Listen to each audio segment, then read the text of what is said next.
Aquinas' best proof for the existence of God. A contemporary reformulation of St. Thomas Aquinas' proofs from motion for the existence of God in the Summa Theologiae and Summa contra Gentiles.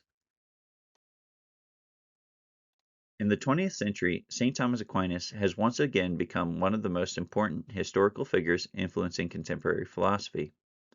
What St. Thomas Aquinas, the 13th century friar and theologian, is most famous for today are his so-called 5 ways. These are 5 proofs for the existence of God given at the beginning of his magnum opus, the Summa Theologiae. Specifically, they're given in the first part, or prima pars, question 2, article 3. It's important to note that this book is written for beginner theologians, but Aquinas is assuming that all the beginner theologians have already undergone extensive studies in philosophy and the liberal arts, meaning logic, grammar, etc. The 5 ways are usually known as the prima via, or first way, secunda via, or second way, the tertia via, or third way, the quarta via, or fourth way, and the quinta via, or fifth way. What today tends to be a little less well known is the fact that Aquinas presents another set of 5 arguments for the existence of God in his earlier and more philosophical work, the Summa contra Gentiles, specifically in Part 1, Chapter 13.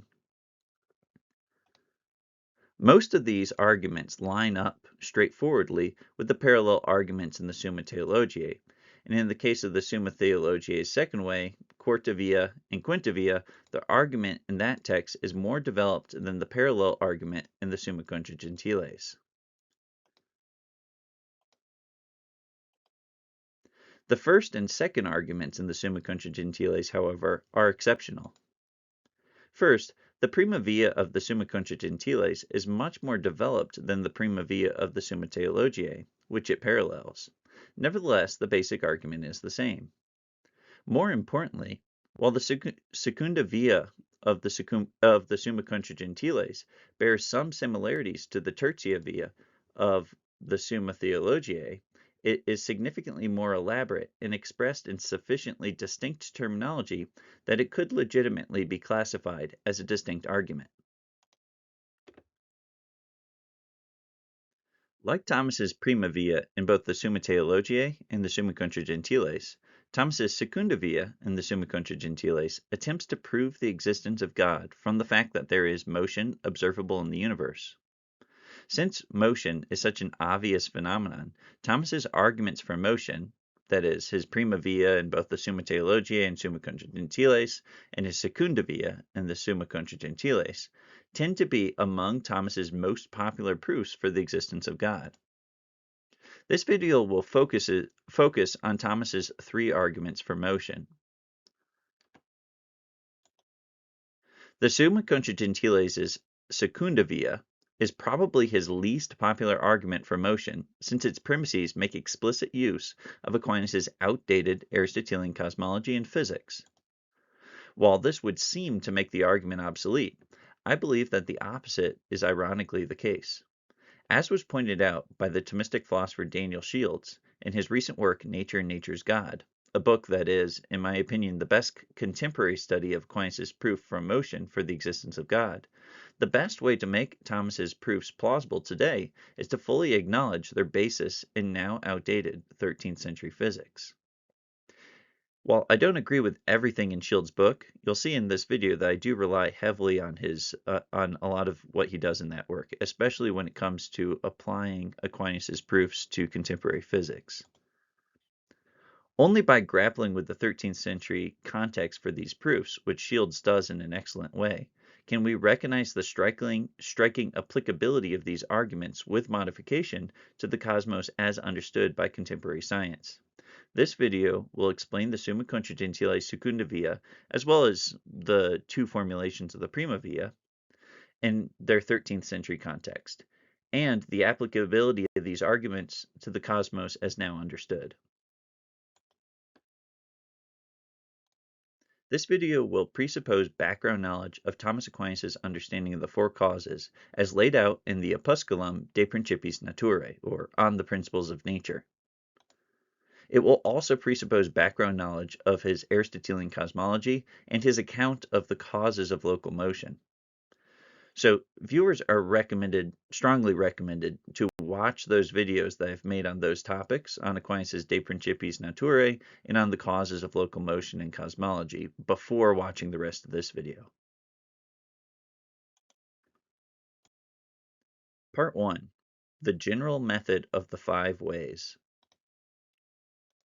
Though some scholars may disagree, the 5 ways are not really about proving the existence of God with a capital G, that is, the distinctive Christian God of the Bible who's a singular individual, but rather about proving the existence of something, or really at least one thing, that would deserve the name God with a lowercase g, or Deus with a lowercase d.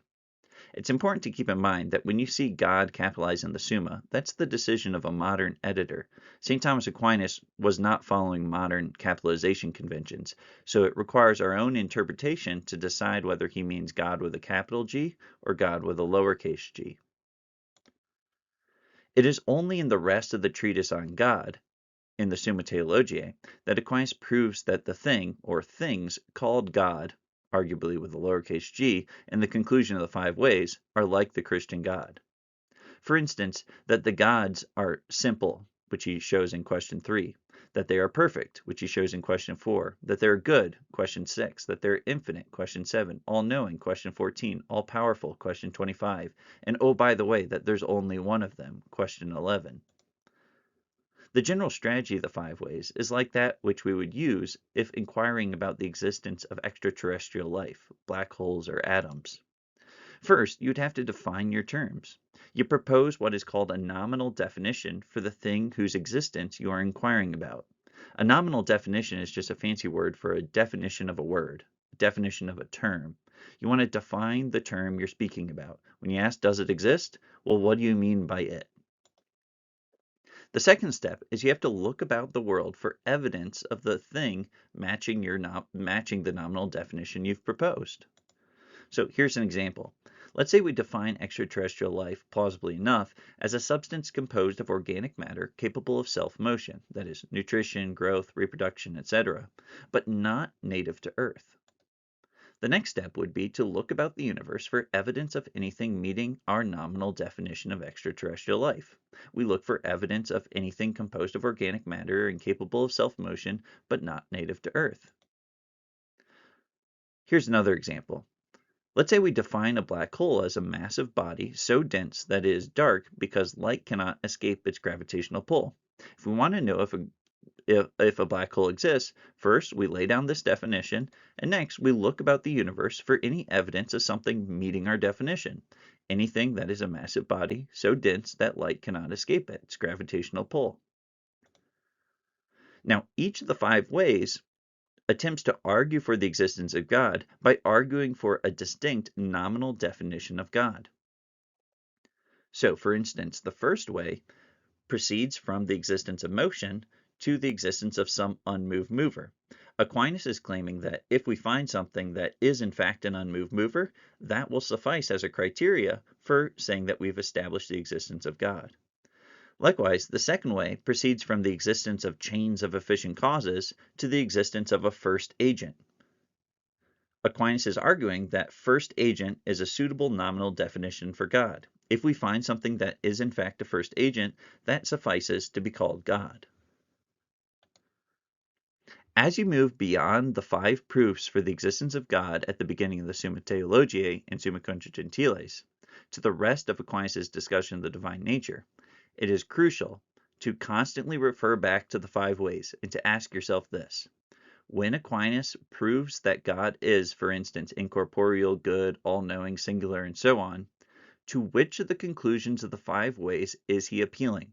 Which of the 5 ways is he building upon? Because he's rarely building on multiple of them. He's usually relying on one of them at a time.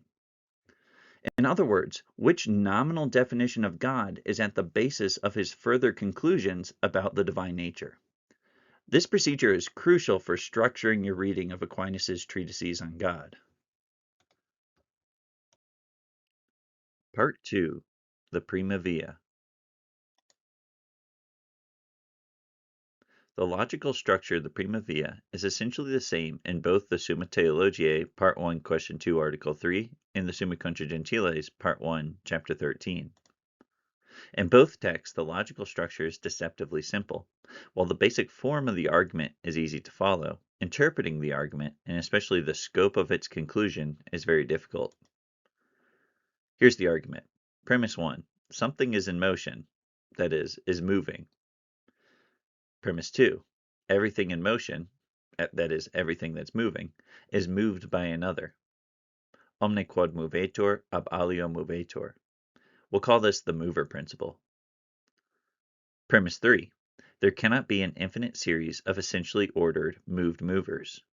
We'll call this the infinite regress principle. Conclusion. Therefore, something moves other things without itself being moved by another to do so. The obvious difficulty with this argument is to decide the exact import of the conclusion. Is the conclusion strong enough to say that this is a proof for the existence of God? What exactly does this argument prove even? To answer this question, we need to look more closely at the meaning of the premises.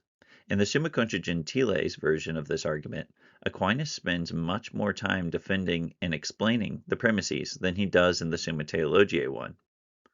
So, we will focus on what he says there. Let's start with the premise omne quod movetur ab alio movetur, that is, the mover principle. In the Summa contra Gentiles, Aquinas defends the mover principle with 3 arguments. Each argument helps to clarify the meaning of this principle. The first argument gives a reductio ad absurdum of the claim that something moves itself. In other words, it argues that there would be an internal contradiction or absurdity if something moving were moved by itself as opposed to by something else. The second argument is an argument from induction that every moving thing we know is being moved by another. Aquinas goes through all the different kinds of moving things and shows that each is moved by something other than itself. The third argument is an a priori deduction of the principle that whatever is moved by another. From the Aristotelian definition of motion, Aquinas maintains it follows that nothing can move itself, thus everything moving must be moved by another. There are a few important things to note about these arguments at the outset. First, in the first and third arguments, Aquinas is assuming an equivalence between the negative conclusion that nothing moving moves itself and the positive conclusion that everything moving is moved by another. In other words, he is ignoring the possibility that something moving is moved neither by its own efficiency nor by something other than itself. Put differently, he is ignoring the possibility that anything is moving without some cause of the motion, whether the moving thing itself or something besides itself. This is where the second argument is helpful. By induction, we can see that every sort of moving thing we know does in fact have some cause of its motion, whether internal or external. There are no known cases of things moving without any cause of their motion. A second thing to note is that Aquinas' mover principle is not denying the possibility of the sort of self-motion we find in animals and plants. As we'll see in the Secunda Via of the Summa contra Gentiles, Book 1, Chapter 13, Aquinas is explicitly aware that some things, like animals, move themselves. Animal self-motion does not violate the mover principle, since the mover principle only rules out things causing themselves to move as a whole, or principally. But, as we'll see, animals move themselves only by having one part move another part, not by having one part, or even the whole, move the animal itself principally or as a whole. This interpretation of the mover principle needs to color how we interpret 2 other premises in the Prima Via, namely premise 1 and 3. In premise 1, the sort of motion observed in the world from which the argument proceeds must be that of something moving as a whole, or principally. Likewise, in premise 3, the series of moved movers that must come to an end with some first mover is a series that must ultimately explain why something is moving as a whole, or principally. Now let's look at the first argument for the mover principle given in Summa contra Gentiles. Premise 1. If something moves itself, in the sense relevant to the mover principle, it must A, have within itself its own principle of motion, B, be moved by reason of itself and not merely by reason of one of its parts, as for an example, an animal is moved by reason of its foot, and C, be divisible. Premise 2, nothing that rests because another is resting moves itself. Premise 3, if a part rests, the whole of which it is a part rests. Premise 4, therefore, it is self-contradictory for anything to move itself.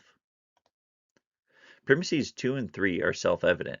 Obviously, if a thing has parts, that thing move as a whole will depend on its parts. But since no thing is identical to any one of its parts, it will follow that nothing with parts moves itself, that is, moves independently of its parts moving.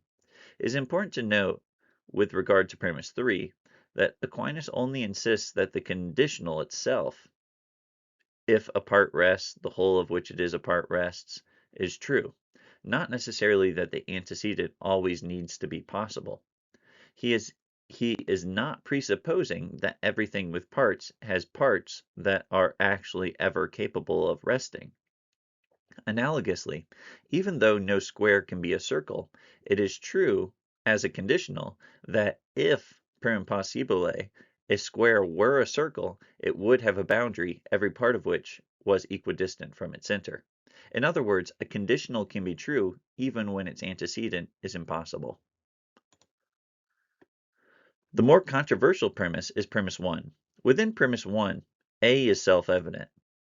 Obviously, to move oneself is to have a principle of motion within oneself. The second part of premise 1, B, is simply a stipulative definition of self-motion for the sake of this argument. For the sake of this argument, Aquinas will count something as moving itself only if that thing is moving principally or as a whole, not by reason of one of its parts moving. Aquinas fully grants that animals move themselves in a weaker sense that they have one part that moves another part. For instance, the brain moves the left leg, which in turn moves the right leg, etc. The most difficult part of argument 1 is premise 1c, namely that what is moving must be divisible. Aquinas says that this is proved in Aristotle's Physics. If we turn to the Physics, Book 6, Chapter 10, and Aquinas' Lecture 12 on that chapter, we see that Aristotle's argument specifically concerns local motion, or motions that depend on local motion, and thus take a continuous expanse of time to occur. In other words, he is thinking of motion in a strict sense, which only applies to bodily accidental changes, not to substantial change or to spiritual changes. Moreover, his thesis is that what is indivisible, like a point or form, cannot undergo motion per se, not that it cannot undergo motion by accident, inasmuch as it belongs to what undergoes motion per se. So, for instance, if I throw a stick, the brown thing is moving per accidens, but the stick is moving per se, because it's the stick itself that's moving through the air, and its color is moving insofar as it belongs to what is moving per se. That something is indivisible, like a point, or that something indivisible, like a point, cannot undergo local motion per se, is clear from the fact that whatever moves locally per se must first traverse a magnitude equal to or less than itself. But there is no magnitude equal to or less than that of what is indivisible in magnitude. Therefore, nothing indivisible in magnitude can be in motion per se. In other words, if something doesn't have magnitude, it can never traverse a distance that's equal to or less than itself. Therefore, it cannot undergo locomotion per se. The takeaway from argument 1 for the mover principle is this then. Nothing that as a whole is per se undergoing local motion or some motion based on local motion can be what is moving itself. The reason is that everything undergoing local motion per se is a body, but the motion of any body, taken as a whole, depends on the motion of its parts, which are distinct from the whole itself. Aquinas' second argument for the mover principle is an inductive argument in which he shows that all of the kinds of motion recognized in the Aristotelian cosmology were due to some mover distinct from the one moving. I've done a separate video on the causes of motion in Aquinas' Aristotelian cosmology. It will be helpful to keep the information from that video in mind as we go through this argument. Premise 1. Everything in motion is either A, in motion per se, or B, in motion by accident, per accidens. Here again, think of the stick flying through the air. The stick is moving per se, because it itself is the body that's changing place, whereas the brown thing is moving per accidens, insofar as the color brown is only moving by belonging to that which is moving.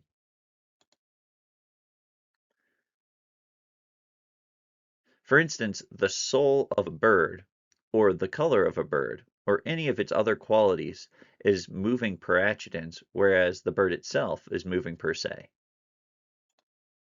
Premise 2. Everything in motion per se is so either A1 violently or A2 by nature. A good example of a violent motion in the Aristotelian cosmos or physics is the motion of a projectile. For instance, the rock shot from a catapult or the cannonball shot from a cannon. Premise 3. Everything in motion by nature is either A21, self-moving, motum ex se, as an animal, or A22, not self-moving, as a heavy or light body. For Aristotle, birds, or dogs, or elephants are self-moving in the sense that they are bodies that move themselves by nature through one part moving another part. In contrast, the elements, which for Aristotle were earth, air, fire, and water, naturally are moved downward or upward depending on their nature. They're not self-moving, they don't move themselves downward, but they have an internal formal principle whereby they are always naturally and spontaneously moving in their natural direction if unimpeded. So earth and water move downward, fire and air move upward. Premise 4. Nothing that is B is in motion by itself, because it is in motion with regard to the motion of another, i.e., in virtue of belonging to another that itself is in motion. So, for instance, the soul, or the qualities of a bird, are not in motion by themselves. They're not causes of their own motion because they're caused to move insofar as they belong to something that is moving per se. Premise 5. Nothing that is A1 is in motion by itself, since it is the very definition of violent motion for it to come from another. In other words, it's obviously not the case that what is moved violently moves itself. Premise 6. Nothing that is A21 is in motion by itself in the relevant sense, because animals are moved by their soul, which is distinct from themselves as an essential part from the whole. And, as noted above, when they move themselves, they do not move themselves primarily, but only one part of the body always moves another.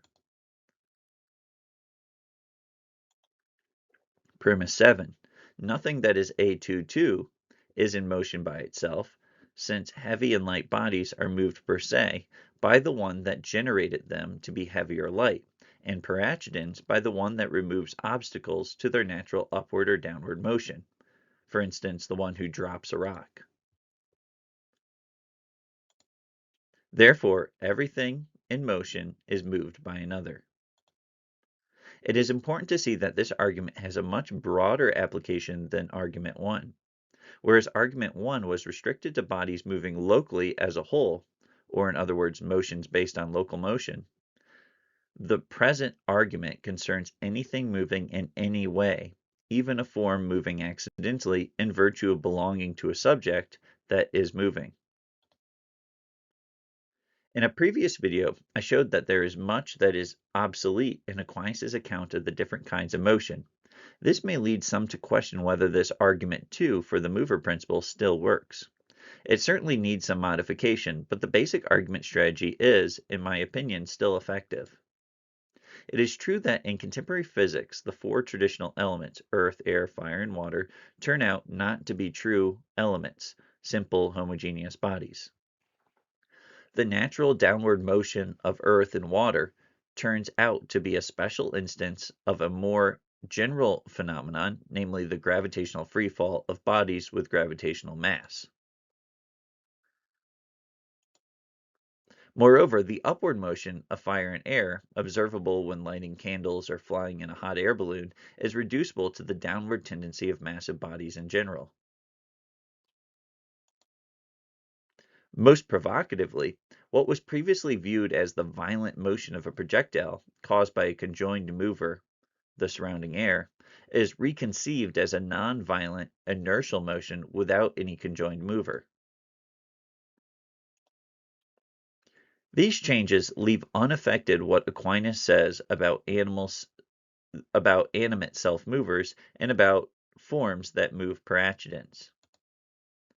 As I showed in my previous video, these changes do not affect the truth of Aquinas' principle that everything moving is moved by another.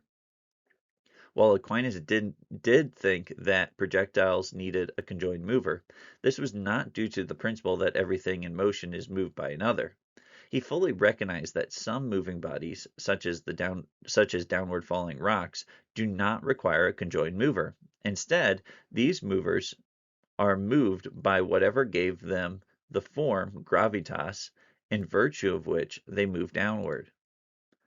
In an analogous way, the modern principle of inertia does remove the need for a conjoined mover for projectiles, but it does not vitiate the need for any mover at all. As is reflected in the way we ordinarily speak, inertially moving bodies are moved by whatever gave them their state of motion, which is a certain determination of the body, which, along with its gravitational mass, functions to account for its speed and direction along its path toward other massive bodies. It would be absurd to say an arrow moving toward a target lacks a mover, or that it moves itself. No, the arrow is moved by the archer who gave it its current state of motion. Likewise, when a rock bounces off a cliff, it is moved by the boulder it hit on the cliff, which gave it its current state of motion. Without reference to the archer and the boulder on the cliff, we cannot account for the motion of the arrow or of the falling rock. Now let's look at the third argument for the mover principle given in the Summa contra Gentiles. This happens to be the same argument that Aquinas chooses to use in the Summa Theologiae's parallel prima via. Premise 1. Nothing is in potency and in act at once in the same respect. Premise 2.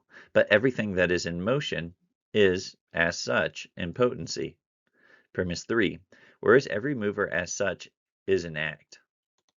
Premise 4. Therefore, nothing is in motion and mover at once in the same respect. This argument, as noted above, provides an a priori deduction of the claim that nothing moves itself. The basis for this deduction is the Aristotelian definition of motion, which Aristotle gives in Physics 3:1. Here, Aristotle defines motion as the act of what is in potency inasmuch as it is in potency. In other words, for Aristotle, motion is an imperfect act, is not a potential for a being actually a certain way, but an act of what is potentially some other way than it actually is as such. I will not in this video attempt to give a systematic defense and explanation of this definition of motion, which has been the source of endless controversy for millennia. It will suffice for the sake of understanding the definition to give a few examples. If we ask for the definition of the motion of the building that is being built, the answer, according to Aristotle, is this: the act of the buildable as buildable. Likewise, if we ask for the definition of the motion of a train from London to Oxford, the answer is the act of the train capable of being at Oxford as capable of being at Oxford. The act of the buildable as such is its being built, and the act of what is capable of being at Oxford as such is its coming to be at Oxford. That is the local motion. Let us assume, for the sake of argument, that Aristotle's definition of motion is adequate. For all the questions and objections his definition may stimulate, it is certainly one of the most widely accepted and successful definitions in the history of philosophy. Assuming his definition of motion is correct, it follows immediately that what is in motion is in potency to some further act, namely the act toward which the motion tends. For instance, what is becoming an adult is clearly only an adult in potency, not actually one. Likewise, what is coming to be at Oxford is not currently or actually yet at Oxford. Arguably, even those who don't accept Aristotle's definition of motion can agree with these examples. There is an important question about premise 2 that we can't settle here.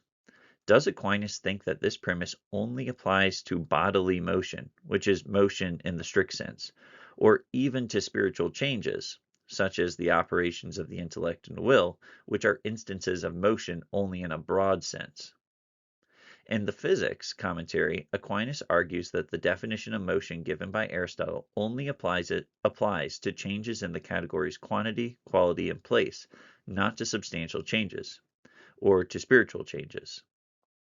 Yet, in the Summa theologiae, Part 1, Question 2, Article 3, Odd 2, Aquinas seems to extend the reasoning of the prima via through spiritual changes such as the operations of will, which must be traceable to some mover.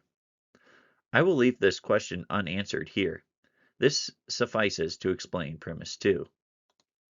Premise 1. Premise 1 is self-evident, as long as the terms are understood. Sometimes when we speak of something being possible, we do not mean to exclude it being an act. For instance, someone could make the following inference. If Peter actually ran a mile in under 5 minutes, it must be possible to do so. When, however, Aristotle speaks about something being in potency, he usually means that the thing in question is both possible and not yet an act. So by definition, nothing is in potency and an act at the same time and in the same respect. A man may, for instance, be actually a man and potentially a baker, but he can't both be an actual baker and a baker in potency at the same time. Now let's look at premise 3. The most controversial premise in argument 3 is probably this premise, namely that every mover is an act in the respect in which the thing in motion is in potency. There are lots of examples of things moving other things to be actually a certain way that the mover itself is not. For instance, someone who isn't blue can paint a wall blue, and a microwave which is not actually hot can make a bowl of soup actually hot. Likewise, neither Michelangelo nor his hammer were actually the shape of David that they impressed into the marble. Proteins and various biological mechanisms work together to form hair, though they themselves are not actually hair. An archer who is not himself actually inside a hay bale target can move an arrow into that target. There are two key steps we must take to answer this objection. First, we need to concede to the objector that movers are not always actually what they move the mobile to be. For Aquinas, the movers are sometimes in the same species of act as the thing moved, as when two squirrels make another squirrel, or fire generates fire. But sometimes they contain the actuality of the mobile object in a higher, simpler, or more perfect way. God, for instance, makes trees and rocks, but is not himself actually a tree or rock. He contains what is absolutely perfect in these things in a higher way, without the creaturely imperfections that essentially accompany many finite creaturely perfections. Second, and more importantly, for Aquinas and Aristotle, potency and act correspond to indeterminacy and determination, respectively. Thus, what is in potency is what is indeterminate with respect to, or not yet defined by, that to which it is in potency. What is so undefined or indeterminate in itself can clearly only come to be defined or determined by what is determinate in itself with regard to how to determine the mobile. A mover that is indeterminate with regard to how to move and therefore determine the mobile is self-contradictory. Clearly, the mover must have in itself or from another prior mover, that wherewith it can determine the end to which it moves the mobile. We have now seen Aquinas' three arguments for the mover principle, that is, that everything moving is moved by another. We must now consider the other controversial premise in the Prima Via, namely the infinite regress principle, that there cannot be an infinite series of moved movers. Here, instead of going through each argument individually, I will just focus on the best of the three arguments Aquinas gives in the Summa contra Gentiles. I will also describe the general scope of his other arguments. Thomas's argument 1 explicitly proceeds through the premise that what is moving is divisible in a body, a premise which, as he again says, was proved by Aristotle in Physics 6. As we saw above, this premise is based on a strict understanding of motion. Aristotle's argument is specifically about local motion, or motions based on local motion, since local motion requires that the body moved have magnitude. Thus, in argument 1, Aquinas is not ruling out just any infinite series of moved movers, but only an infinite series of bodily movers. Arguments 2 and 3 are broader than argument 1, but argument 3 is more persuasive, so I'll focus on that one. Here's argument 3. Premise 1. That which moves as an instrument cannot move unless there is something that moves as a principal agent. Premise 2. But if we proceed to infinity in moving things and movers, it will be as though all are instrumental movers. Premise 3. Therefore, nothing will be moved. Premise 4. But some things do move.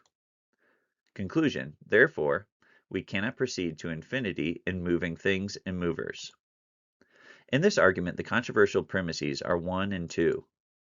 Premise 1 is simply true by definition. An instrumental agent is one that contributes something to the effect, but which makes an effect greater than it could on its own, insofar as it is being moved to do so by a higher principal agent.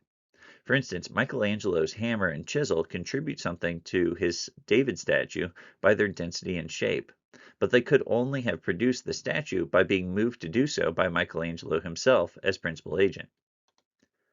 Premise 2 is likewise true by definition, so long as we understand the terms correctly. What Aquinas is ruling out is not just any infinite series of movers in which each mover happens to be moved in any sense at all. That would be what he calls an accidental or per accident series of movers. Aquinas had no intention of denying that such an infinite accidental series of moved movers was possible. In fact, controversial in his own time, he defends the possibility of such a series elsewhere. What he denies here is that there can be an infinite series in which each mover is a mover only in virtue of being moved to be so by another prior link in the series. This is what is called an essential or per se series of moved movers. An example of a per accident series of moved movers is the sequence of generations from great-great-grandfather to great-grandfather to grandfather to father, and so on. The grandfather is moved by the great-great-grandfather in the sense that the great-great-grandfather happened to generate the great-grandfather that in turn generated him, but he is not necessarily moved to generate the father by the great-great-grandfather. In contrast, when someone moves a stone with a stick, the stone moves the grass only because it is moved by the stick, which, in turn, only moves the stone because it is moved by the hand, which in turn only moves because it is moved by the arm, which in turn only moves because it is moved by the brain, and so on.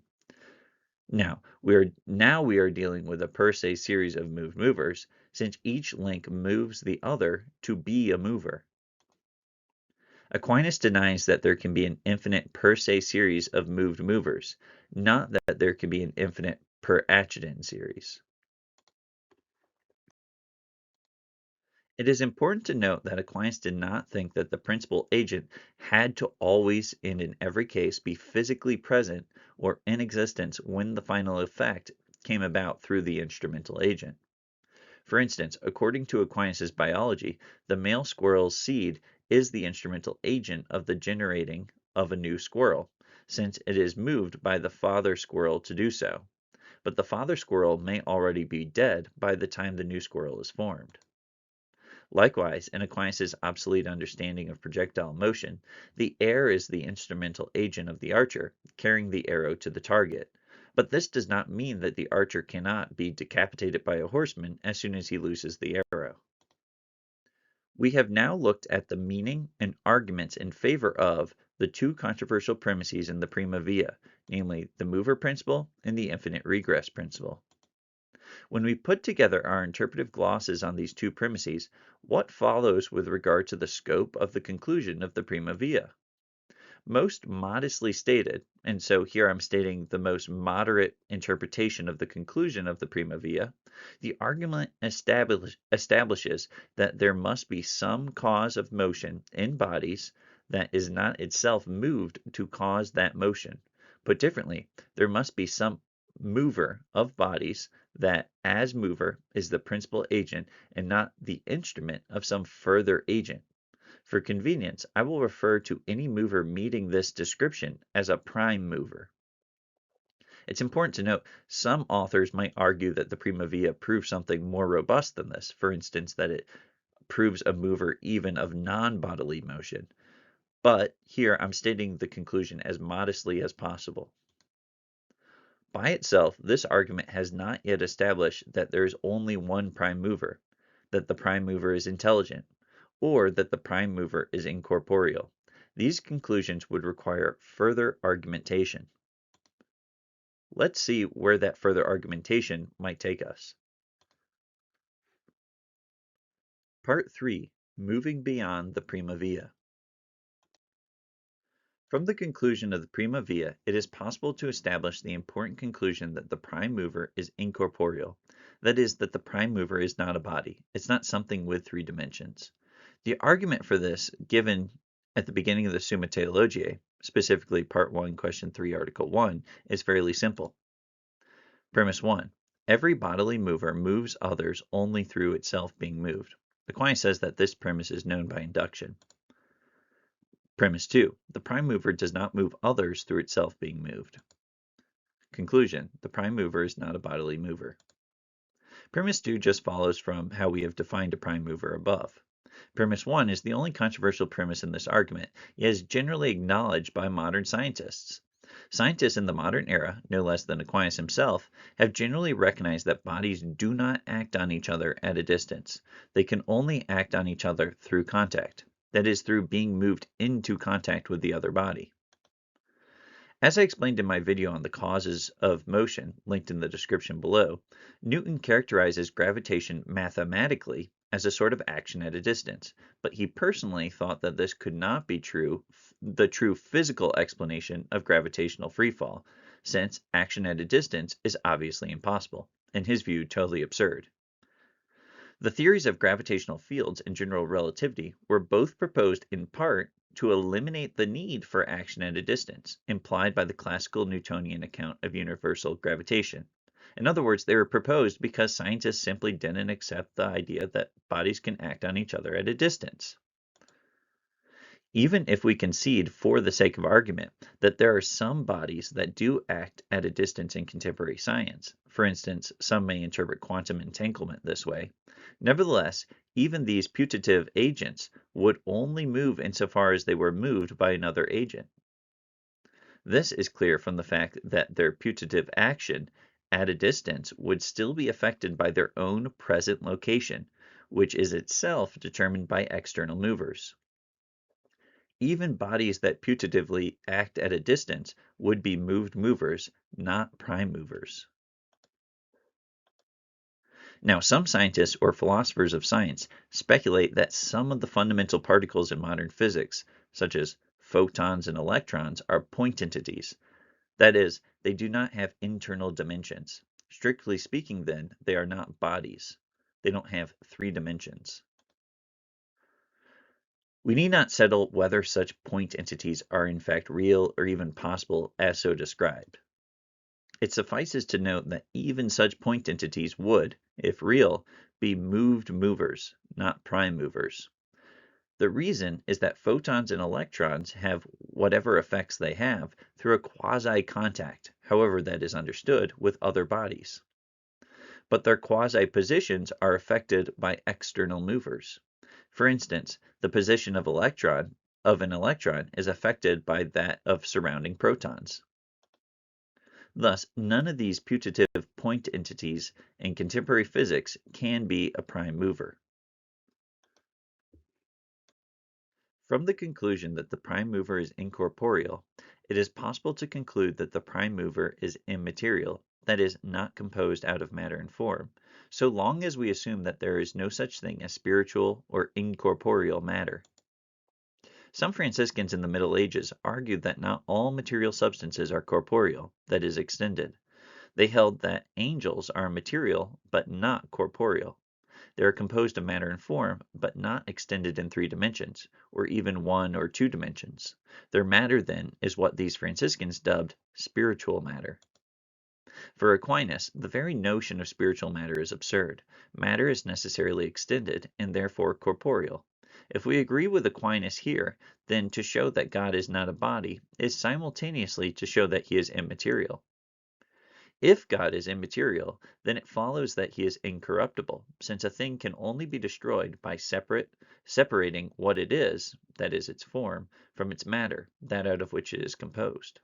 For instance, we destroy the David statue by removing the shape of David from the marble and putting another shape in its place. If God is not composed of matter and form, he cannot be destroyed and is thus incorruptible. There's another way, however, to show that the prime mover is incorruptible that does not rely on showing that he is immaterial. Premise 1. If we look inductively at all the reasons that things around us are destroyed, it is clear that things are only ever destroyed on account of their quantitative dimensions and never due to their form as such. But the prime mover is not dependent on corporeal dimensions, as we have shown. Therefore, the prime mover is indestructible. Premise 1 is the premise that needs attention here. Organisms only die because they are composed of body parts that somehow break down. For instance, if the heart is pulled out of a dog, the heart can no longer pump blood to the extremities, and the blood from the extremities can no longer return to the heart to be reoxygenated by the lungs. Likewise, if the brain is taken out, it can no longer coordinate the activity of the extremities through electrical signals. A rock is destroyed simply by being divided, either in half or into many bits. Even forms belonging to matter, such as colors and animal souls, are destroyed per accidens only because they belong to a body, which is capable of being divided and therefore destroyed. We can destroy the blue color of a marker by melting down the marker.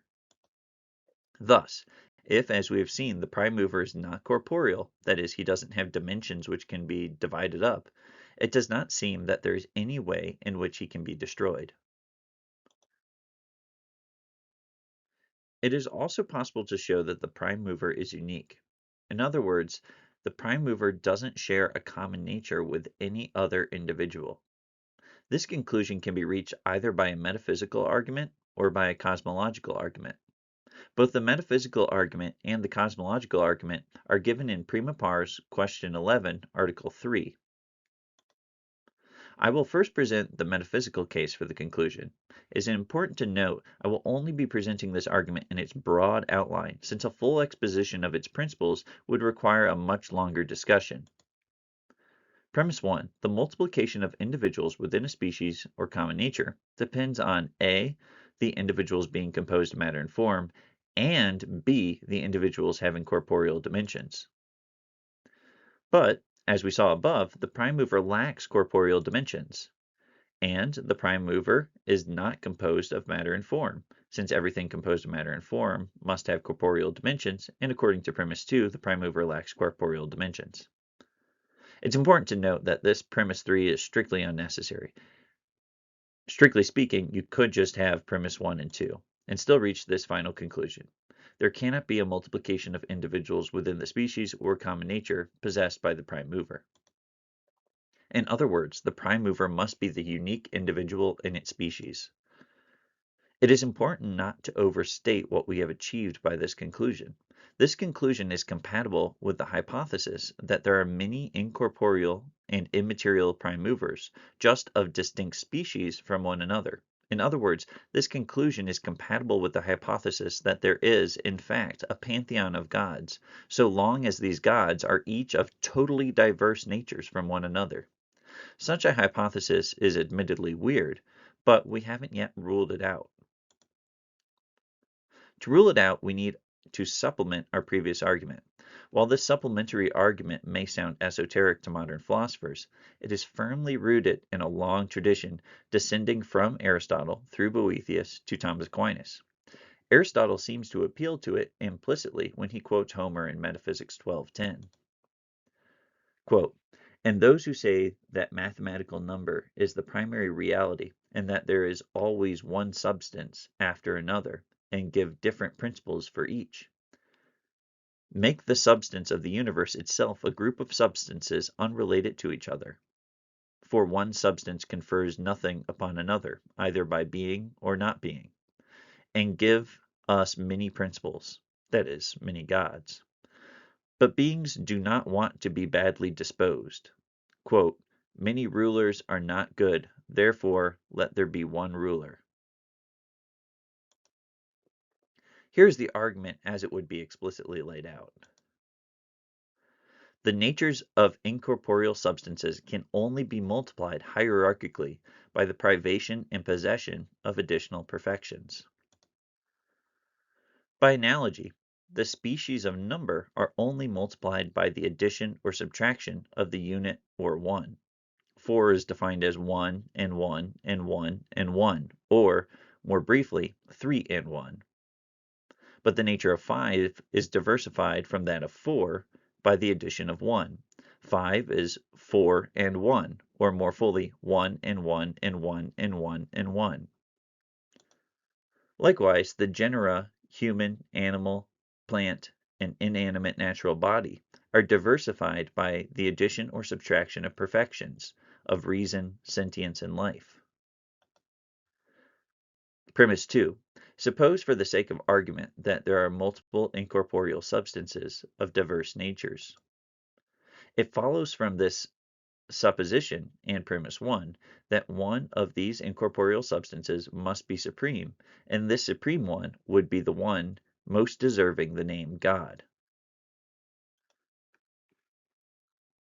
The foregoing metaphysical argument for the uniqueness of the prime mover or God is complemented by physical and cosmological considerations that evince the fact that our universe is moved by a single prime mover, not by a collection of diverse prime movers. Premise 1. All things in the corporeal universe harmonize in a single order. Premise 2. Diverse things cannot harmonize in a single order unless moved to do so by one mover. Conclusion.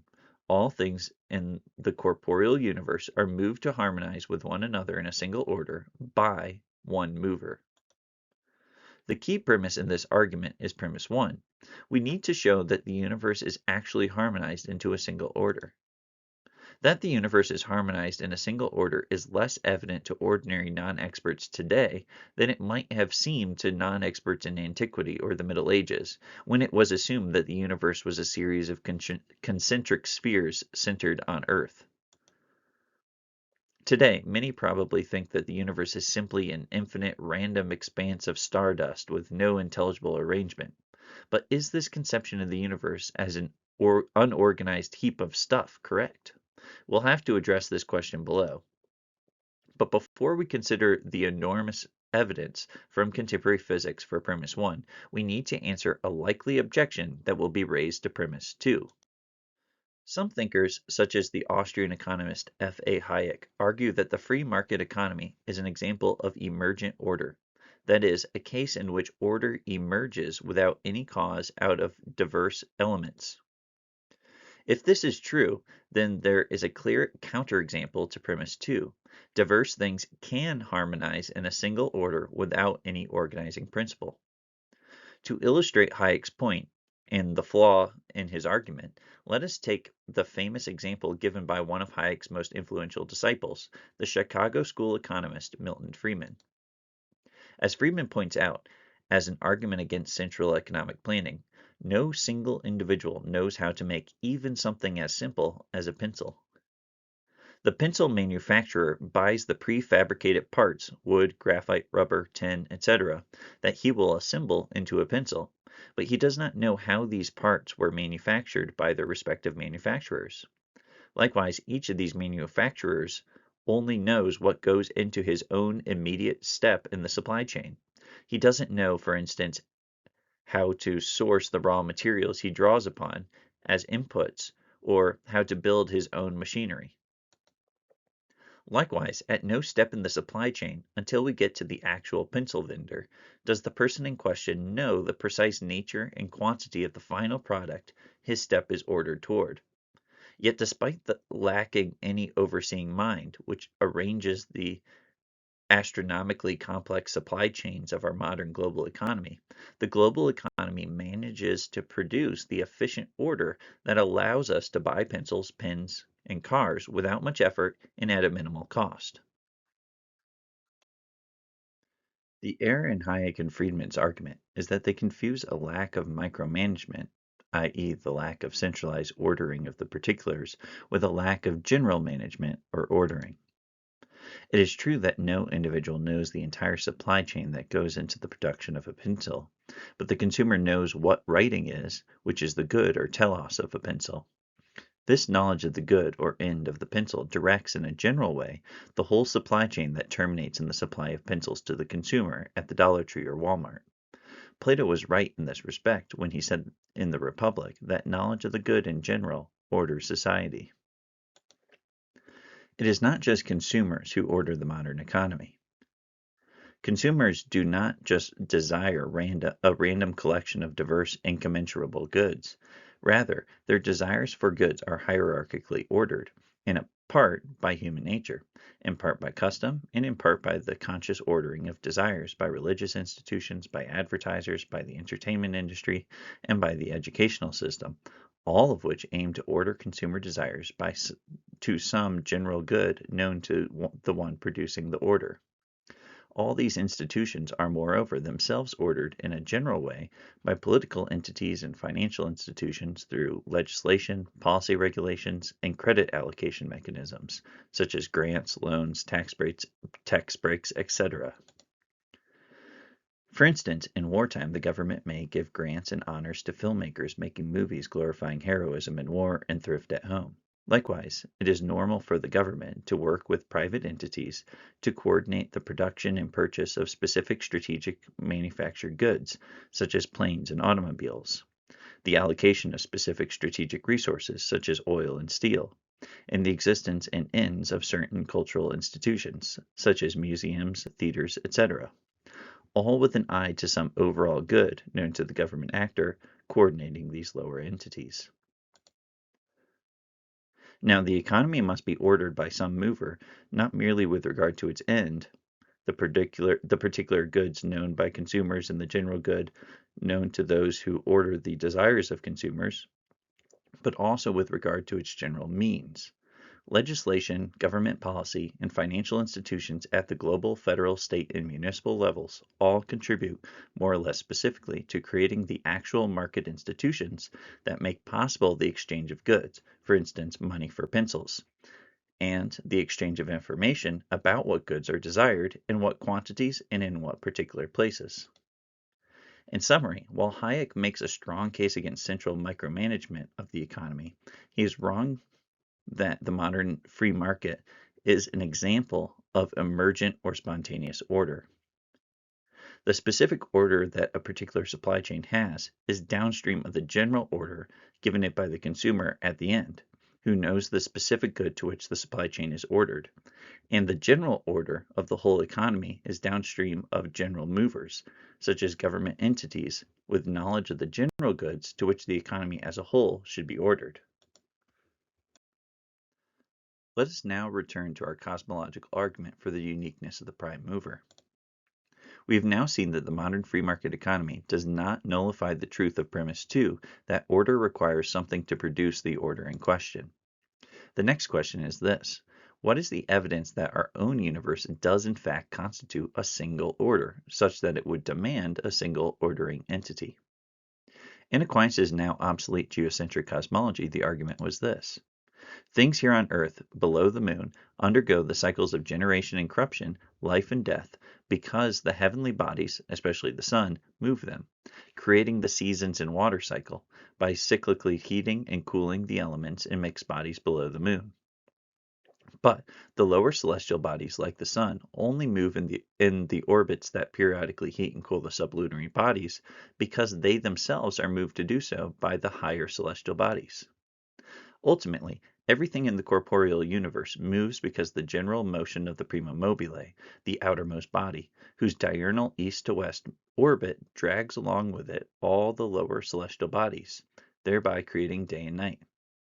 Since the prima mobile is a body, it must be moved by an incorporeal power, which either moves on its own account, in which case the mover of the prima mobile is God himself, the prime mover, or on account of some even higher incorporeal mover. Ultimately, however, the motion of the universe must be ordered by some incorporeal unmoved mover. Since the motion of the heavenly bodies seem ordered to generating human life here below the moon, the prime mover must move the universe to this end. Since we all know that Aristotle's geocentric model of the universe, with its outermost body, the prima mobile, being the first bodily mover of all corporeal motion, is incorrect, we must determine whether it is still evident that there is order in the universe as a whole, and if so, what that order points to. In addressing this point, I am going to be indebted to Daniel Shield's Nature and Nature's God and Brendan Purcell's From Big Bang to Big Mystery, two excellent books that are worth checking out for a fuller presentation of the topics I'm going to discuss. In the world around us, we see living things such as trees, squirrels, and birds that move around in pursuit of sensible goods like food, warmer climates, and reproductive partners.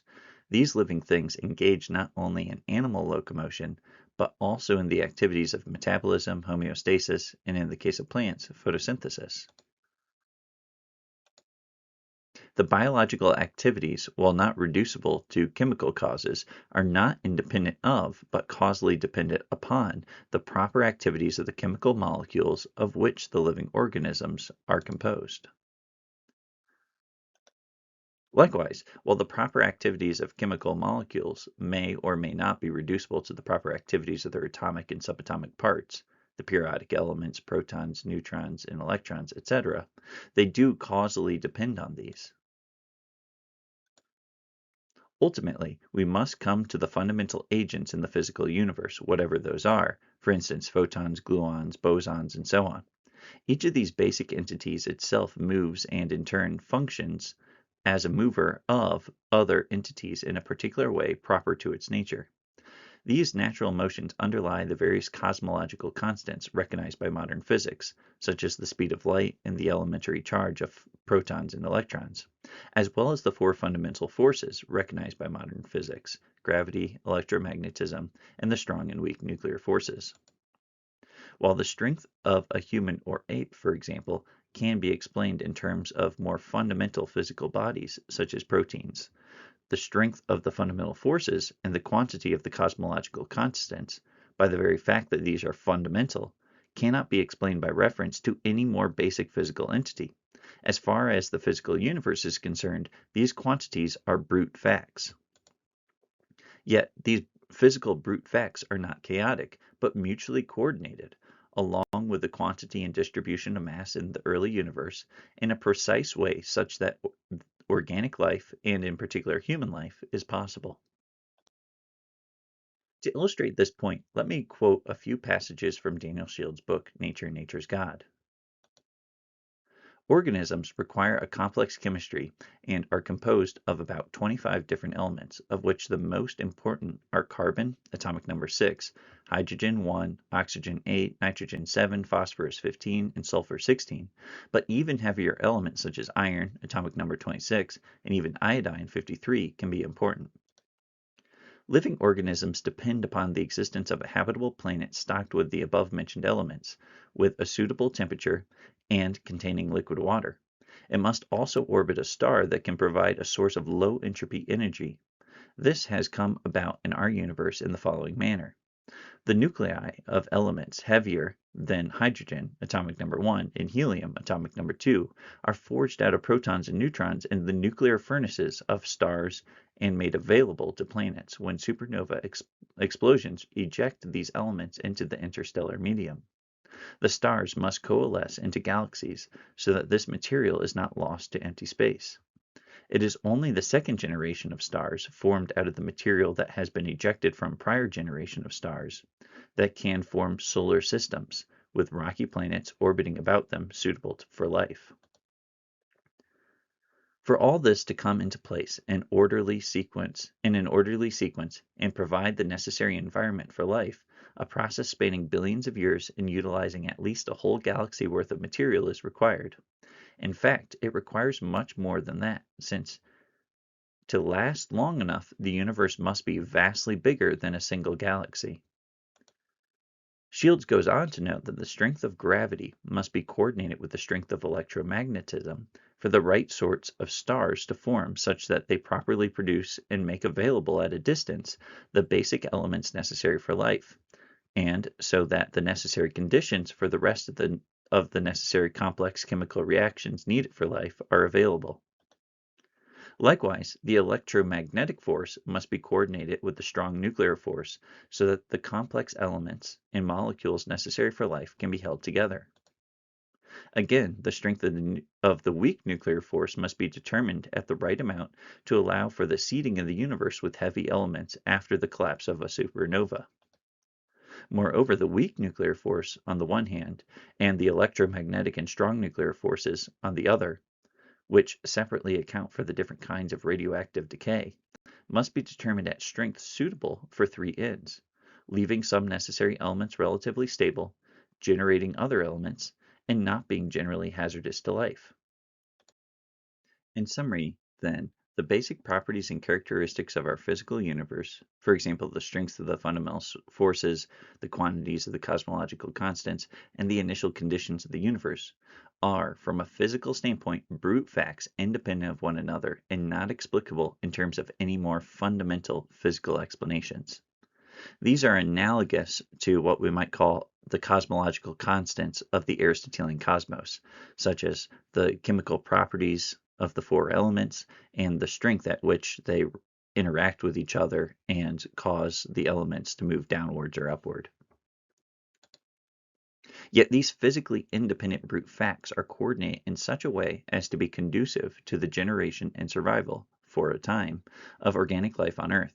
In other words, the whole physical universe manifests a single cosmological order oriented at least to the production of organic life on Earth, if not to other ends as well, of which we are currently ignorant.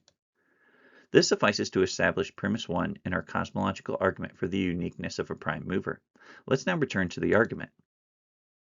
Premise 1. All things in the corporeal universe harmonize in a single order. Premise 2. Diverse things cannot harmonize into a single order unless moved to do so by one mover.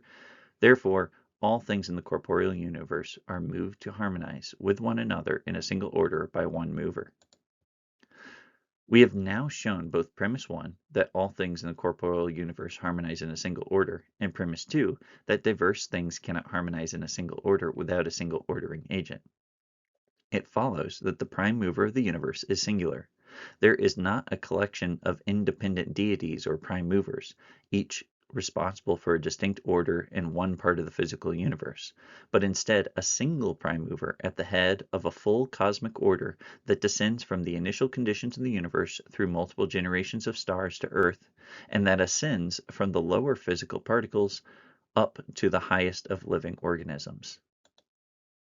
Now, it remains to determine whether this unique and incorporeal prime mover is intelligent or not. Is it a mind, or is it something lifeless and ignorant? For Aquinas, any immaterial substance must be intelligent, since, according to his Aristotelian psychology, to be intelligible is to be a form apart from matter, but to be an intellect is to be capable of having an intelligible form as such within oneself. Thus, any immaterial substance must at least cognize itself intellectually. A further argument for the intellectuality of the prime mover could be offered on the basis of the quinta via. the fifth argument in the Summa Theologiae, Part 1, Question 2, Article 3. Whatever acts for an end that is good is either an intellect aware of the good or moved by such an intellect. Since the whole physical universe, as we have seen, is coordinated for an end that is good, namely the good of living organisms, but the whole physical universe, being physical, is not an intellect, it follows that what moves the universe, the prime mover, must be an intellect.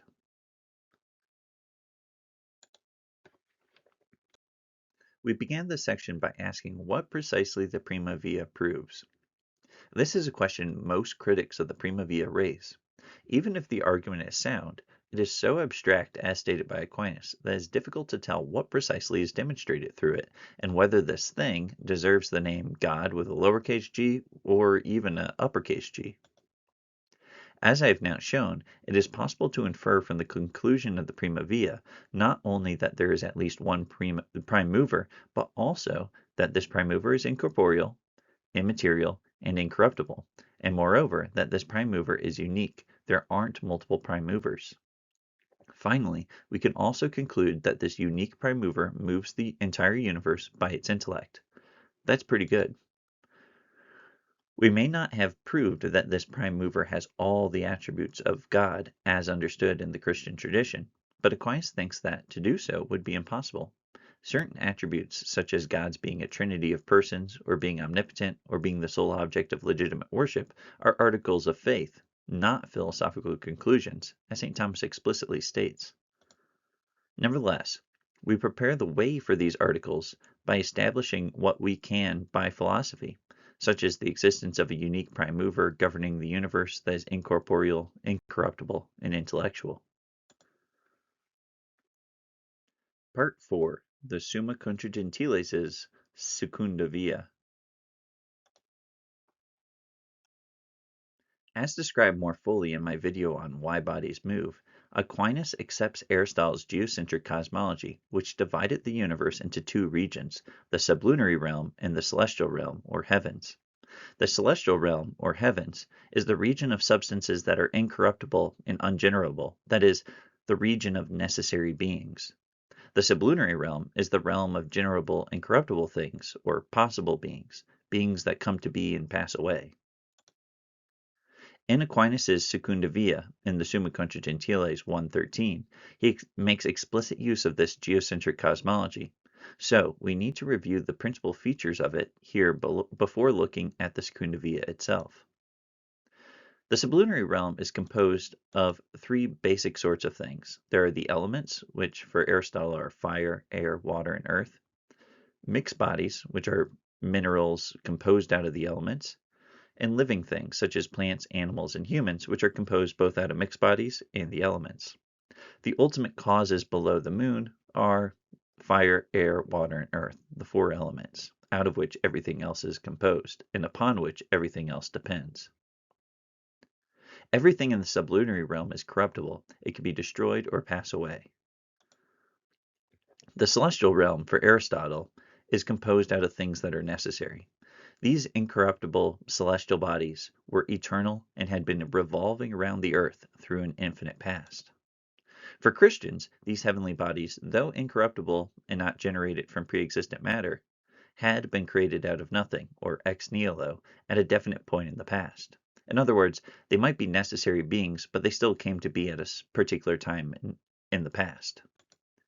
For Aristotle and Aquinas, since the bodies in the heavens moved in apparently indefinite circular orbits without coming to rest or approaching in any definite natural place, their motion could only be explained by a quasi-infinite intellectual substance, which Aquinas identified with the angels, and Aristotle referred to as the gods or the intelligences. Now that we have reviewed this cosmology, we can turn to the Secunda Via itself. At first glance, the second argument in Summa contra Gentiles 1:13 can feel hopelessly long and convoluted. I won't go through it in all of its details, but I will summarize its broad outline. The first step is the principle not every mover is itself moved by some external agent. Aquinas conflates this with the conclusion that some mover is not moved by an external agent, and the reason this is equivalent to the first axiom that I laid down is because the negation of an A proposition, that is the universal affirmative, entails the affirmation of an O proposition, that is the particular negative. He gives a long, complex argument for this principle. From it, he concludes that there has to be either something that's completely unmoved and a mover, or something that's a self-mover. But from self-movers, he concludes that there has to at least be some part that's entirely immobile per se. So even if we reduce all moved movers to a self-mover, that self-mover itself must be reduced to some part of itself which is entirely immobile per se, that is, not moved by any external agent or by itself.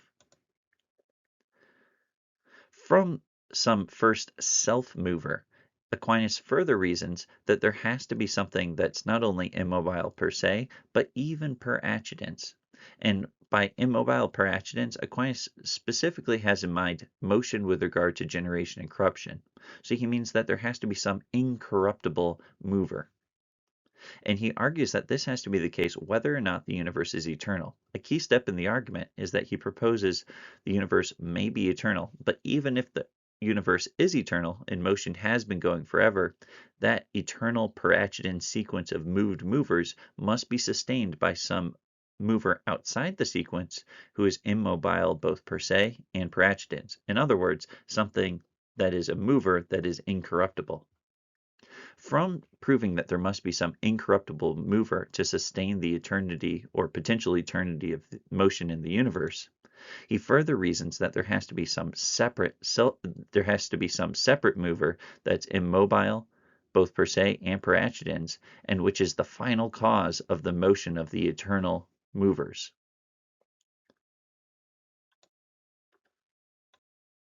We can diagram Thomas's argument spatially, which will make it much more digestible. The first step is to move from motion to a mover. This is established by the axiom everything moving is moved by another. Omne quod movetur ab alio movetur. This step is not explicit in Aquinas' Secunda Via, but that's probably because he assumes it's already been established in the Prima Via. The next step is to move from a mover to a mover that is not moved by any external agent. This is where he starts the Secunda Via, and the key axiom is not every mover is moved by some external mover in order to be a mover. Non omne movens movetur ab alio exteriori. At this point, Aquinas gives us two possibilities. Either the mover not moved by an exterior agent is a self-mover, like an animal or one of the heavenly bodies, which for Aristotle was animated by a soul, or it is something entirely unmoved. It's neither moved by itself nor by an exterior agent. Aquinas argues that self-movers must ultimately be reduced to those that are immobile entirely, that is, neither moved by an exterior agent nor by themselves. The way he gets from self-movers to those that are entirely unmoved is by arguing that all self-movers have to move by one part moving another part, and the part that moves is itself entirely unmoved. So in every self-mover, one part must be immovable. Again, we're given two more options. So let's say we've concluded that there is something entirely unmoved per se. This thing can either be entirely unmoved per se and per accidens, or entirely unmoved per se, but moved per accidens. As I mentioned before, what he seems to mean by being moved per accidens seems to be specifically being corruptible, being moved with regard to generation and corruption per accidens. So something that's entirely immobile per se, but not per accidens, would be a plant or animal soul, since when the plant or animal body dies, the soul also is corrupted per accidens. Now, if we argue for something that is immobile per se, but not per accidens, this again gives us two options. Either this thing which is not moved per accident, or not moved per se, but is moved per accidens, is part of a series of moved movers that are mobile per accidens and had a beginning in time, or it's part of an everlasting series of movers that are mobile per accidens. In other words, we either have a sequence of corruptible moved movers that has a beginning in time, or we have a series of corruptible moved movers that never had a beginning in time, but has been going forever, infinitely into the past. Aquinas argues that if we do have a series of moved movers that are all corruptible, that goes infinitely into the past, this can only be sustained if there is some mover that is entirely immobile, both per se and per accidens, i.e. an incorruptible mover. He argues for this conclusion by a disjunctive syllogism showing that only everlasting incorruptible movers can account for the everlastingness of a series of corruptible or per accidens mobile movers. So now we have two options. Either we have a mover that is entirely immobile per se, but not per accidens because it's corruptible. That's part of a sequence of moved movers that has a beginning in time. Or we have an infinite sequence of corruptible moved movers that's referred back to an incorruptible mover sustaining the sequence. In either case, we're left with two further options. Either the incorruptible mover is itself, or the sequence of corruptible movers with a beginning in time, is itself moved by a mover that is entirely immobile per se and per accidens, but is part of a self-mover, or these are moved by a mover that is entirely immobile per se and per accidens again, but which is separate from any self-mover. Aquinas argues using axiom 5 that the first option will still entail the second option. So if we refer ourselves back to a totally incorruptible mover that is part of a self-mover, that incorruptible mover that's part of a self-mover will itself entail another mover that's also incorruptible, but not part of a self-mover. Now, axiom 5 is this. The mover in any self-mover moves for the sake of an object which compares to the internal mover as unmoved mover to moved mover. In other words, we ascend in this argument from motion to a mover, from a mover to a self-mover, from a self-mover to a part that is not self-moved. From a part that is not self-moved, we move up to corruptible sequences of movers, to an incorruptible mover, which sustains the sequence, and from that to a further incorruptible mover that's not even part of any self-mover. There is a way to simplify this argument even further, since not all of Aquinas' steps are strictly necessary. First of all, let's eliminate the need for axioms 2 and 3. This requires removing much of the early steps in Aquinas' argument.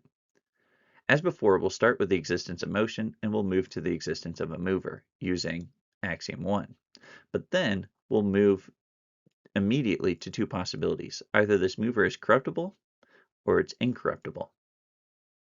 If it's corruptible, it could be something like an animal, plant, or element, which is corruptible per se, or it could be something like an animal or plant soul, or the form of an element, which is corruptible per accidens.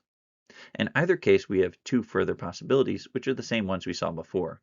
This corruptible mover is either part of a series with a beginning in time, or it's part of a series that has been going on forever with no beginning.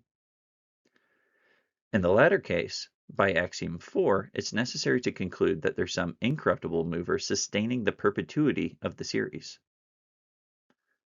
Now, whether we have a series that has a beginning in time, or we have a series that has been going on forever and been sustained by an incorruptible mover, we have to reason back ultimately via axiom 5 to the existence of a separate incorruptible mover, an incorruptible mover that's not part of any self-mover.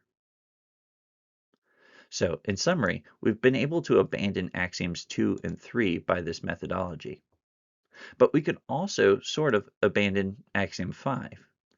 That's because we could move to a transcendent God by other means than through axiom 5. There are other options for showing the mover's transcendence.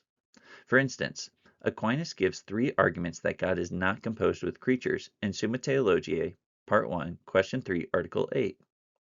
So, using any of these arguments, we could show that God's not composed with any creatures. He's not part of any self-mover. One might also appeal to the quinta via, the 5th way in the Summa theologiae, to show that God is an intelligence guiding nature. Thus, axiom 5 is in principle optional.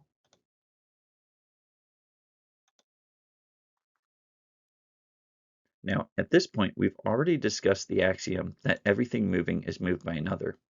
We've also, to some extent, discussed Aquinas' quinta via, the argument that God is an intelligence guiding nature based on the order within nature. So for now, let's focus on the disjunctive syllogism showing only everlasting incorruptible movers can account for the everlastingness of a series of corruptible or per accidens mobile movers. This is how we move from a mover that's corruptible, which explains the particular motion we're seeing here in the world, to an incorruptible mover. As noted previously, when discussing the prima via, Aquinas denies the possibility of an infinite per se series of moved movers, but he does not deny the possibility of an infinite per accidens series of moved movers going back infinitely into the past. While he does hold on faith that the universe has a beginning in time, he does not think that this can be demonstrated philosophically. Given his understanding of the cosmos as being divided into 2 regions, one of which consists of incorporeal bodies moving in perfectly circular orbits at fixed velocities, he did not think it was possible to demonstrate either that the universe was eternal or that the universe had a beginning in time. Some might argue that today, given that we no longer see the celestial bodies in this way, we can demonstrate that the universe, at least the universe as something composed of visible bodies, had a beginning in time, abstracting from the possibility, of course, that God miraculously intervened to sustain it forever. We don't need to settle this question here. Let us suppose, for the sake of argument, that the universe did not have a beginning in time, but has been in existence through an infinite past. Aquinas saw this as a philosophical possibility. Aristotle saw it as the most plausible option. If the universe and motion have been in existence forever, is there any need for an incorporeal and incorruptible mover to explain this perpetual motion? Aquinas thought that there was. His argument in Summa contra Gentiles 113 is this. On the one hand, no individual member of an infinite per accidens series of moved movers can account for the eternity of the series, since no individual member is eternal. And on the other hand, the whole collection of members cannot account for the eternity of the series, since they are not all present together at once.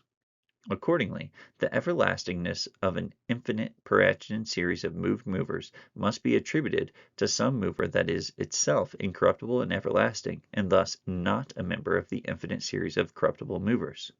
The everlasting and incorruptible movers responsible for the everlastingness of corruptible movers below the moon, according to Aquinas, were the heavenly bodies, which, as noted above, he saw as eternal and incorruptible. But even an everlasting bodily mover, like a heavenly body, is, qua bodily mover, only a moved mover. Thus its everlasting motion must be referred back to an everlasting and incorruptible mover that is not a body, namely the intellect that moves the heavenly sphere. We can elaborate on this argument in terms of St. Thomas's geocentric Aristotelian cosmology. Everything in the sublunary realm is composed of the 4 elements, which all tend of themselves to their proper places. Thus, given infinite time, if the only substances existent were the corruptible substances below the moon, then all composite substances, animals, plants, and mixed bodies, would dissolve into the elements, and the elements would come to rest in their natural places, forming a perfect 4-layered cake of earth, water, air, and fire. In other words, the various per accidens series of moved movers below the moon, if not sustained by any outside force, must gradually, but inevitably, come to an end. If this does not happen, it is only because there is some everlasting mover that perpetually and at intervals impedes the natural unwinding of the per accidens series of moved movers below the moon. These everlasting movers, periodically rewinding the sublunary motions, are the heavenly bodies, and especially the sun. The sun, by being carried on the prima mobile's diurnal east to west orbit around the earth, and by following its own annual west to east path across the heavens, periodically heats different portions of the earth in both daily and yearly cycles. These cycles of heating and cooling move elements out of their natural places and mix them together, thereby restoring the once exhausted tendency of the elements to spontaneous local motion. If the orbit of the sun, or the outermost sphere, did not continue forever, then eventually the elements below the moon would once again disentangle and come to perpetual rest in their natural places. All motion would cease. Thus, even though Aquinas does not think that the natural motions of the elements require a conjoined mover, and even though he thinks that there could, in principle, be a per-Achidine series of moved movers stretching infinitely into the past and future, he does not think that such an infinite series could be sustained without the help of some everlasting mover not part of the series. While, of course, Aquinas' theory of the four elements is obsolete, we shouldn't scoff at his theory of heavenly influences sustaining life on Earth. While this may sound like medieval magic, it is merely purified, not abandoned, in contemporary physical sciences. Almost all energy on Earth comes from the sun. Animals can maintain low entropy systems within their bodies by consuming plants, or other animals that consume plants. The plants, in turn, sustain their own low entropy systems by processing energy from the sun through photosynthesis. Unlike Aquinas, we now know the sun, absent some external intervention, will eventually die. It is a huge, but still finite, battery with limited fuel. Thus, we also know that what Aquinas predicted would counterfactually occur with the sun will, in fact, occur. Namely, that series of per-Achidines moved movers here on Earth will cease. Plant and animal generations can continue for a very long time, but not forever. Once they are no longer sustained by a hospitable sun, composite things here on Earth will break down into their constituent, now periodic, elements, and even the periodic elements produced by the sun tend, however slowly, to break down into even more elemental bodies, unless prevented from doing so by some outside force. Of course, the argument I have just reviewed is based on an obsolete cosmology. Is there any basis in modern cosmology for thinking Aquinas' general principle is correct? Is it true, apart from medieval cosmology, that per-Achidine series of moved movers can only continue in perpetuity if sustained by an everlasting mover outside the series? In what follows, drawing heavily on Daniel Shields' Nature and Nature's God, I will describe a series of developments in contemporary physics that seem to rule out the need for an incorruptible and incorporeal mover to sustain the infinite per-Achidine series of corporeal motions observable in the universe. I will show how, at each turn, we have come back to the need for an incorporeal mover to sustain indefinite motion in the physical universe. And once again, I'd strongly encourage listeners to go purchase Daniel Shields' book, which I think is the best book by far on the topic of Aquinas' proof from motion for the existence of God. In other words, perpetual motion machines have turned out to be impossible. Thus, the only way the universe could even hypothetically sustain eternal motion would be if there were some mover, not subject to the laws of physics, an incorporeal mover. The first argument that corporeal motion can be sustained without any incorporeal mover is Newton's first law, the principle of inertia, which states that a body will maintain its state of motion or rest in a straight line unless acted upon by an outside force. What we need an outside force to explain is not the continuation of motion, but its cessation or change. As noted above, when discussing the prima via, this is ultimately a misunderstanding of the principle of inertia. Though inertially moving bodies do not require a conjoined mover, they still require a past mover, and ultimately the series of past movers must terminate in some prime mover that is incorporeal and incorruptible for the reasons discussed above. But for the sake of argument, let us assume that we cannot conclude to an incorporeal and incorruptible mover from the inertial motion of bodies alone. One area where I disagree with Shields is that he does not seem to think that the prima via alone, without the Summa theologiae's tertia via or quinta via, or the Summa contra Gentiles' secunda via, can get you to an incorporeal and incorruptible prime mover.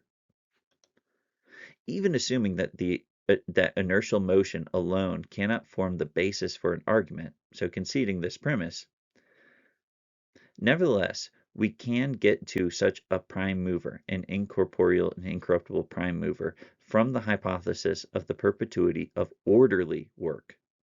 Shields, building on Newton's own proof for the existence of God from motion, brilliantly lays out the case for this, and I will generally follow him here.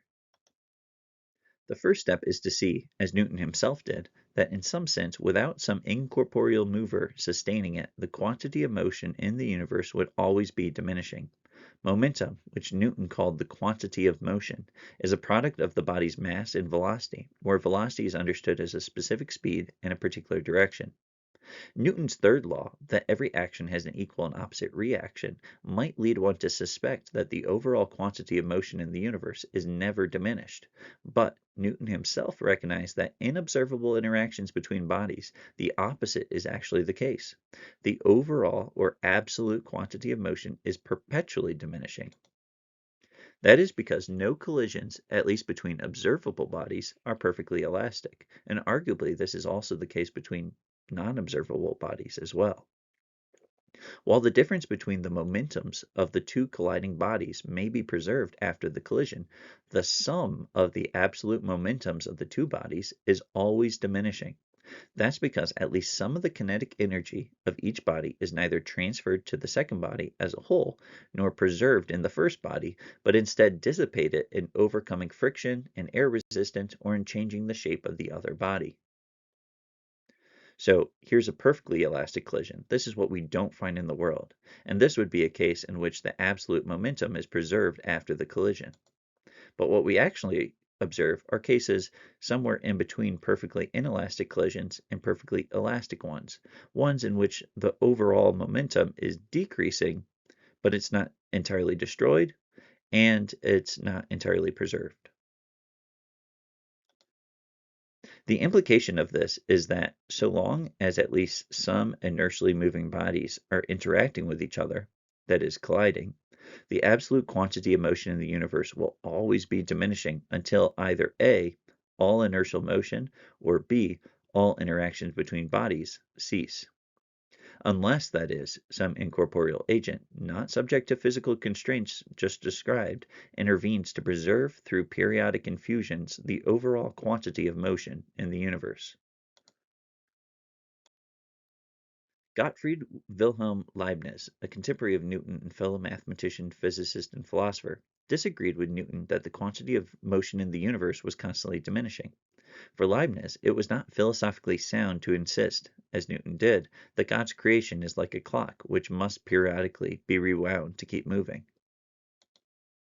Thus Leibniz hypothesized that the phenomena of collisions in the macroscopic world is misleading. While it is true that due to the inelasticity of macroscopic bodies, the quantity of motion appears to always be diminishing, this appearance is deceptive. The quantity of motion is merely being redistributed from the macroscopic bodies we see colliding to their less observable or unobservable parts. Leibniz, anticipating the modern notion of kinetic energy, argued that there is a force called vis viva, which is preserved in all collisions despite the appearances to the contrary. Leibniz appeared to be vindicated when the first law of thermodynamics was demonstrated in the 19th century. According to this law, the overall energy of any closed physical system does not increase or decrease. Rather, when energy seems to decrease or increase, it is merely transformed into another form of energy. Crucial to this development was the reconceptualization of heat as a kind of energy consisting in the microscopic motion of the parts of a larger body. With the first law of thermodynamics, it may seem that Aquinas' principle that a per-adjoint series of corruptible moved movers cannot be sustained indefinitely without an incorruptible and eternal mover sustaining the series from outside is invalidated. After all, even if the physical universe is a closed system consisting of a giant chain of corruptible paragitans moved movers, according to the first law of thermodynamics, the overall energy of the universe can never increase or decrease, and thus the overall motion of the universe will continue undiminished forever through physical causes alone and without divine intervention. Leibniz's victory over Newton here, however, is not absolute. Although the first law of thermodynamics established that the overall quantity of all forms of energy in a closed system is constant, not decreasing or increasing, the second law of thermodynamics states, in effect, that the overall amount of useful energy in a closed system is always decreasing. This law, which was demonstrated by Rudolf Clausius and Lord Kelvin around 1850, states that the total disorder or entropy in a closed system is always increasing. Put simply, in any mechanical process in which one body does work through colliding with another body, the interaction will be imperfectly elastic. Some of the kinetic energy of the body doing work will be converted into heat energy rather than being preserved in the mechanical system. Thus, the quantity of heat energy will always increase in a closed system.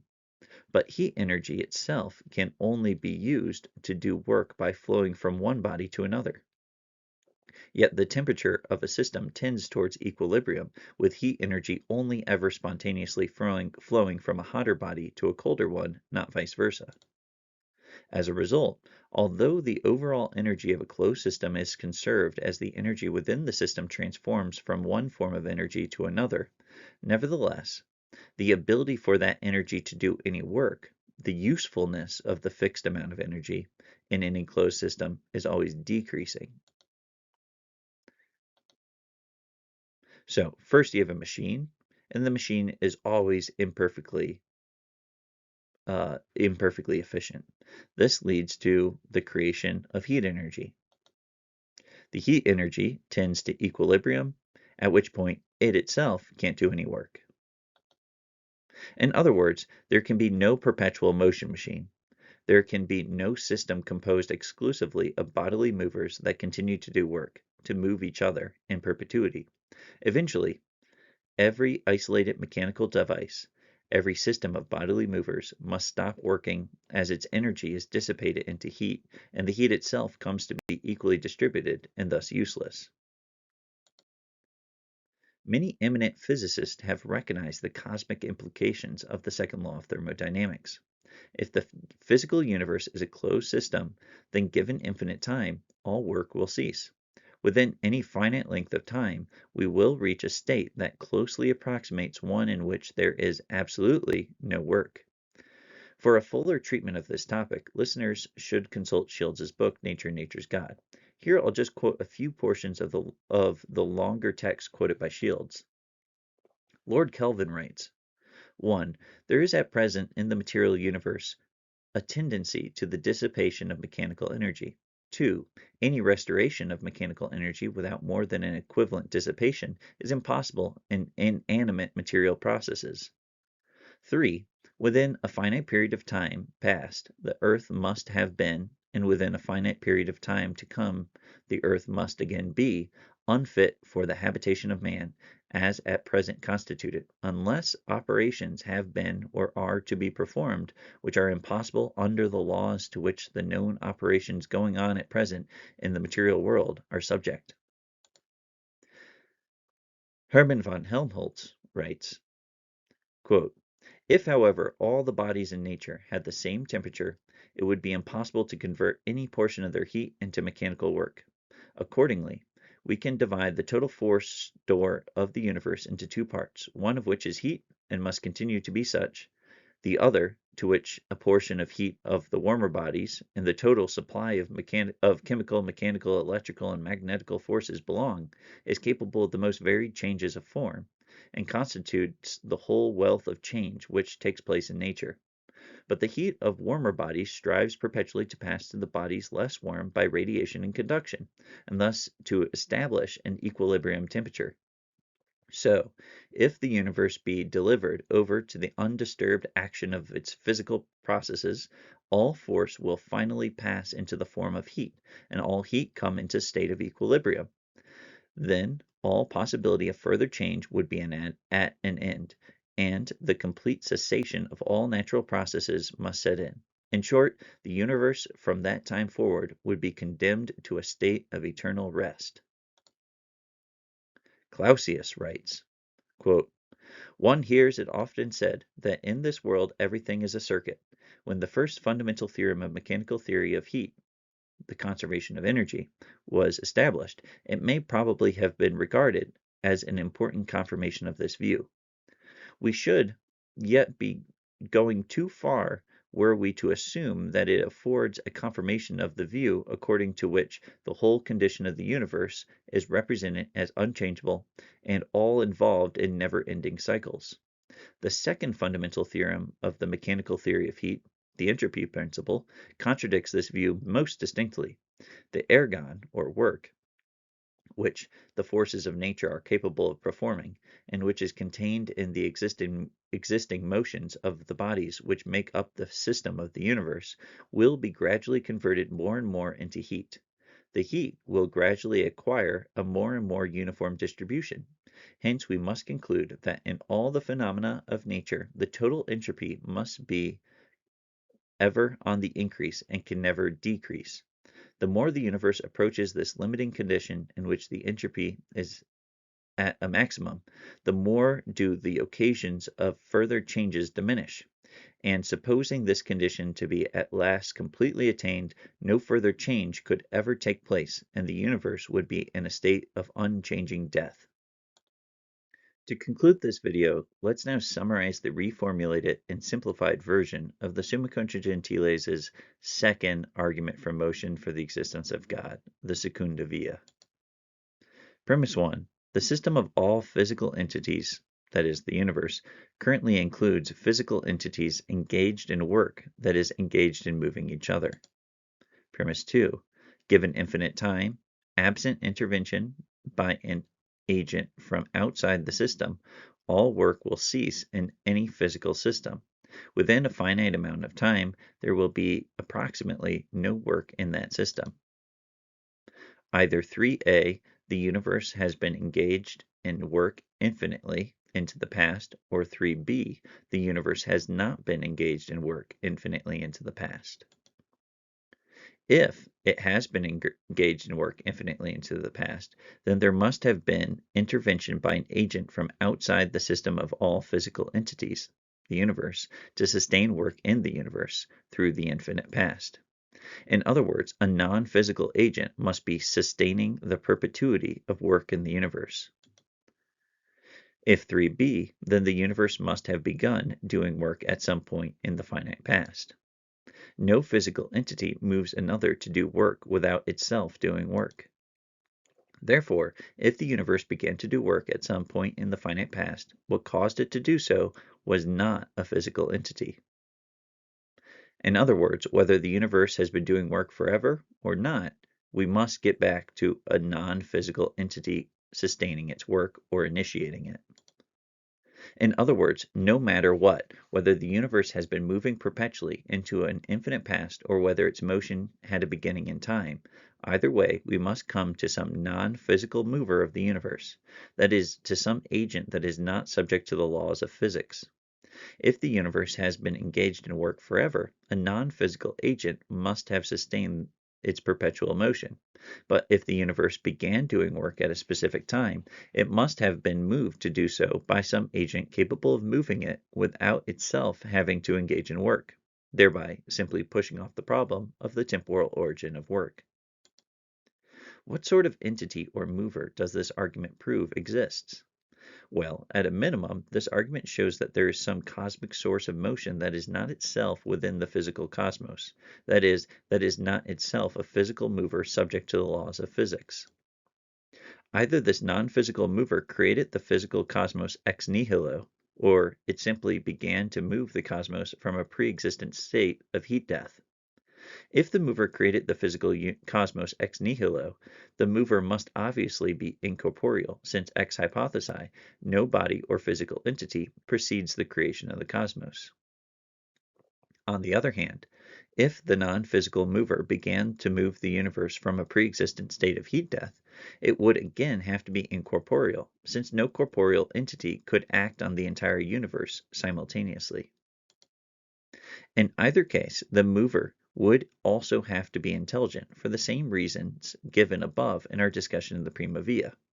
Only an intellect can determine and coordinate the proper motions of the lowest and intermediary physical entities for the sake of the good of the highest physical entities, living things, to which those lower and intermediary physical entities were, in themselves, only accidentally related.